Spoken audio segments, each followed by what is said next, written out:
Hi there, Lindsay here, the Frugal Crafter. Today we're going to do a marker sketch for Sketchbook Sunday, and I'll have the real-time version of this up in Critique Club if you're a member, and I'll link to that down below. This video is brought to you by Biennial Markers, and they are offering all of my viewers a 20% off discount on their brush tip markers and classic markers, as well as their fine liners, and they have a 15% discount on their marker pad, which I am working on today. So check out those links in the video description if you would like to partake of those deals, and then you can see the markers in action as we're working on our sketch.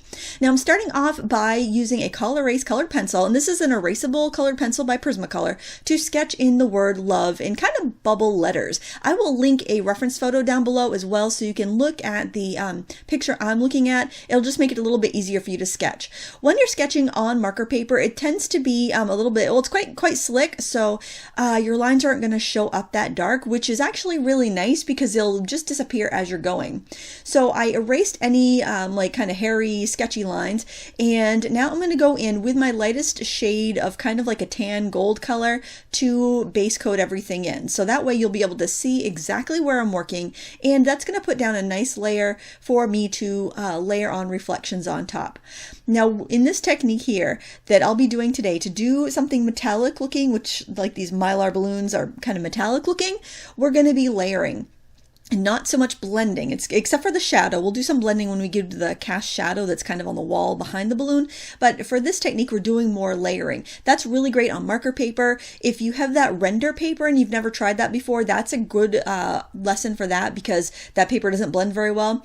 If you're working on cardstock, you may need to let your paper dry a little bit more in between. This thin marker paper doesn't allow you to put too much ink down, so it conserves your markers and it dries pretty quickly and allows you to layer.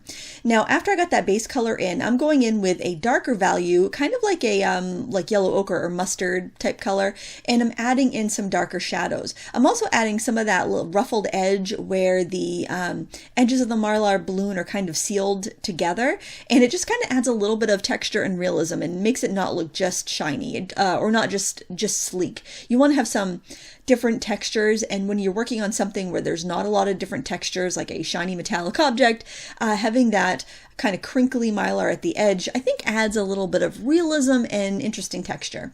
So you just want to go through and add your darker values. I like to go lightest values and then darkest values and then put my midtones in, because I feel if I get those really strong shadows in, it builds my confidence, and then if I mess up, I'm messing up early and I can always, you know, redraw it and do it again, rather than putting those shadows in at the end and maybe messing up a whole painting. So I like to do all my lights, like really, really pale lights, then really, really dark darks, and then fill in from there. And I also like to work the whole picture as one, rather than like some artists prefer to start at one end and like they might do that little like edge of the L and get that all perfectly detailed, and then move over to the rest of the L, then move over to the O, and so on and so forth. But I prefer to work the whole picture at once, because when you do that, if you're going to be bringing your drawing up to the same level of detail everywhere at once. So if you decide that I think I'm done with this project, I've learned all I want to learn, I'm happy with this way this looks, you have it all done, and it's not like you have detailed one part so much that you need to make the other ones match. So that's my advice. I think it also keeps you looking at the big picture instead of fussing in the details and then having something perfectly done and realizing it's out of whack from everything else. So with this layer here, what I did was I picked a mid value between my lightest color and my darkest color, and I went in and added those mid-tone reflections. You'll notice that there's a lot of like crisp lines there and a lot of thick to thin lines, which works really well with the brush pens.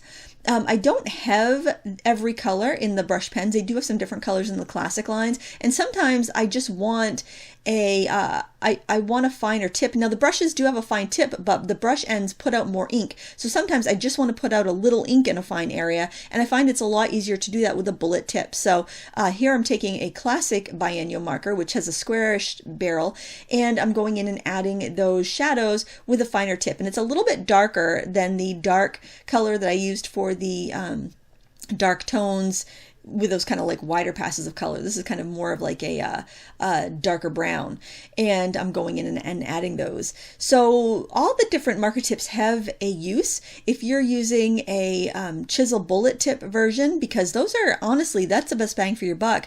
think of using your chisel tip anytime you would use a brush tip marker, because it's going to lay down more ink, and use the bullet tip when you want fine detail or when you don't want to put down a lot of ink. Because even with a chisel tip marker, you can get fine details with the corners of those tips, and they're very robust and firm tips so that you can really, keep that edge and keep that detail. I think a lot of people are nervous to use that broad tip because they think it's just for filling in large areas. I think of more of ink flow. It's like when you want a lot of ink flow, go with that chisel tip. When you want less ink flow, go with the bullet tip, or if you're just doing details. So Bianu makes a beautiful brush tip marker. It's very flexible. It's the foam rubbery type like you would get on a Copic or an Art and Fly or a Blick Studio marker.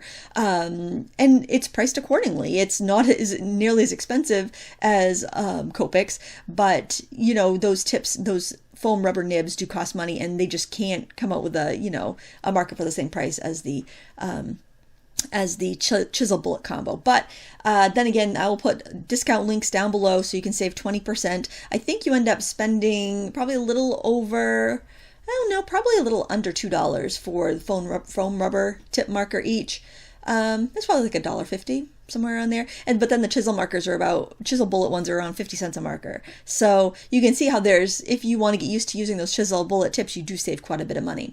Now for my final highlights, I'm going in with a white gel pen. This is a Uniball Signo broad gel pen. For gel pens, this is my favorite. I find that it really adheres well. After you've put the layer of alcohol ink down, the paper does have a little bit of a tooth to it, and then it will take the gel pen. I also like the white Posca acrylic pens too for that. So whatever you prefer is fine. If you can't get either, because maybe all of your access is like a Michaels or something like that, the Jelly Roll number 10 is pretty good. It's pretty comparable. It's not quite as opaque, but it's not bad. And it's very easy for you to find at off supply store, craft stores. Now here I started off, I'm using a combination of my brush tip pens and the classic biennial markers, because the classic markers had some shades of gray that the brush tip pens didn't have. The brush tip pens are so nice for those light grays, blending them out to nothing. But I just needed somewhere between, there's a big jump between a warm gray, cool gray. I think it was a 4 and a cool gray 2, so there was a cool gray 3 in my classic set. So I just grabbed some of that to bridge the gap, and then I blended it out with my brush pen in a cool gray 2, and that worked out really well. So mix and match. That's the other thing I want to stress, that if you can only afford a few brush tip markers, grab some, use them with your chisel tip markers. Get kind of a really robust set of the chisel and bullet tip markers, and then get maybe a small set of the pastels or skin tone markers if you can't afford to get a larger pack of the brush tip markers. They all play well together. You can build little by little and fill in your stash and come out with a really nice collection that will get the job done.